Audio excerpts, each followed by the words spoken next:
Lassiter Factor. What's up, all my movie-loving maniacs? This is your boy Bangful B of the Lassiter Factor, and I am back with my monthly deep dive of the Toy Story franchise. But I'm not going into Toy Story 3. First, I'm going to go into something that doesn't get talked about enough, and I think is severely underappreciated, and that is Buzz Lightyear of Star Command: The Adventure Begins, which was a straight-to-video spin-off of the Toy Story franchise that is a Saturday morning cartoon of the Buzz Lightyear character from Toy Story. But it was essentially the first three episodes of the Buzz Lightyear cartoon condensed into one movie. And I watched it for the first time in God knows how long, so let's review.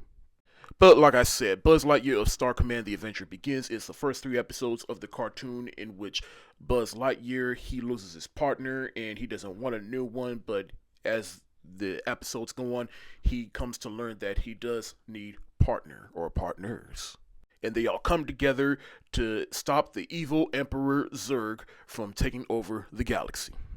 Now, this is yet another movie that I had on VHS back in the day. I used to wear this tape out. In fact, I remember my mom bought me this VHS tape before she bought me Toy Story 2. I don't have this specific VHS tape anymore. I'm going to find it somewhere, but yeah. Like I said, it is basically the pilot for the TV series in which Patrick Warburton plays the voice of Buzz Lightyear on the cartoon, but for the video edition of the first three episodes, they brought back Tim Allen just to boost up sales. There's even a bit in the very beginning where the characters from Toy Story, they come in and they get the little green soldiers to get the Buzz Lightyear VHS tape, and Rexy's all excited about it, and there's some low-key sexual innuendos, I can't speak today, that he says, if you know what I mean. But basically, they put the VHS tape in the TV, and that's when the movie starts. Though I do think it's always kind of awkward how Jessie was the new character introduced in Toy Story 2 and she doesn't have any lines. Maybe they couldn't afford to get Joan Cusack for this little bit on this VHS. It should also be worth noting that for whatever reason, you cannot find the cartoon or the movie anywhere other than the Lightyear movie that was released a few years ago. Like, yeah, it was this in Disney's House of Mouse. For whatever reason, Disney just doesn't want to dump this on Disney Plus. You can't even buy it on Blu-ray anywhere. I had to buy the original DVD copy of this off Amazon. I really hope Disney officially releases this, whether it be on DVD, Blu-ray, or Disney Plus at some point, because I really do think that this was an awesome cartoon and people have a lot of nostalgia for it, and I'll definitely have more to say about it in comparison to the Lightyear movie that was released a few years ago. But for right now, let's talk about, I guess, the cartoon and the movie as a whole. But yeah, I think this still holds up. Granted, the animation still doesn't quite hold up, especially when watching on DVD.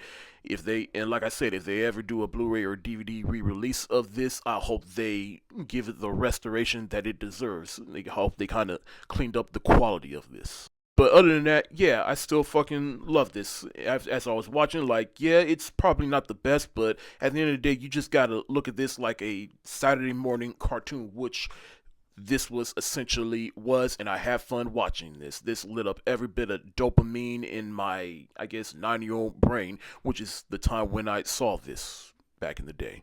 It's silly and campy, but that's what adds to the charm. I even like Buzz Lightyear's arc throughout these three episodes in which he, like I said, he loses a partner and then he has to learn that he does need partners, and he's essentially rejecting the notion of a partner because he is grieving and he thinks that he's responsible for his partner getting killed. His partner, Warp Dark Matter, who, spoiler alert, he comes to find out that he was a secret agent for Zurg, which I'll get into more in a little bit. And this was the turning point in which Buzz finally admits that he needs partners. A pretty good solid team of partners he has, in which you have Ranger Mira Nova, who's this blue alien from a planet in which she was a princess, but then Buzz Lightyear saved her planet and that inspired her to join Star Command. You got Booster, who was a janitor and then he worked his way up and now he's a space ranger, and as a janitor myself, I find that a little inspiring. And then of course you have his little robot companion who's also part of the team.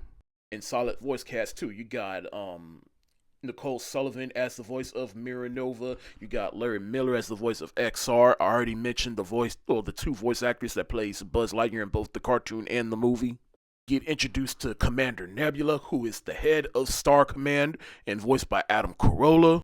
The little green aliens, which were also introduced in Toy Story, are also in here, and I honestly like them more in here than I do in the Toy Story movies. I feel like these little green fuckers walk so that the minions can run. In fact, I think these little green fuckers are even better than minions, and I wish Disney would have capitalized off them.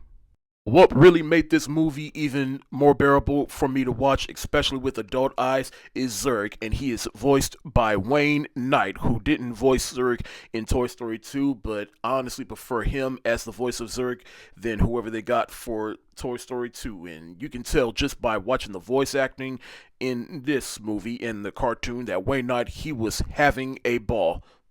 He understood the assignment, and I just love revisiting this movie and remembering certain lines, like he's building his little Unimind machine and it starts but it doesn't work, and it's like he's like, "Did you make sure that the plus end went to the plus part and the minus end went to the minus part?"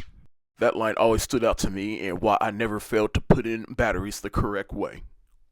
As a whole, I do think, well, at least the movie that was released on video as a whole still holds up. It is what it is, just a spin-off of the Buzz Lightyear character. It's a Saturday morning cartoon. It did exactly what it needed to do, and I had a lot of fun revisiting this, and it was fun just feeling nostalgia for this after not watching it for so long. It may just be my nostalgia talking, but fuck it. I do think nostalgia is valid as long as you're honest about it, and that's why I'm gonna give Buzz Lightyear of Star Command The Adventure Continues the hard eyes emoji. Thank y'all so much for watching. Have you seen Buzz Lightyear of Star Command, whether the cartoon or the straight-to-video movie, whatever the case may be? Let me know what you think in the comment section below, and let me know if you think that Disney should release this on Disney Plus or DVD and Blu-ray. This your boy Bankful B of the Lassiter Factor. Stay safe, wash your hands, peace.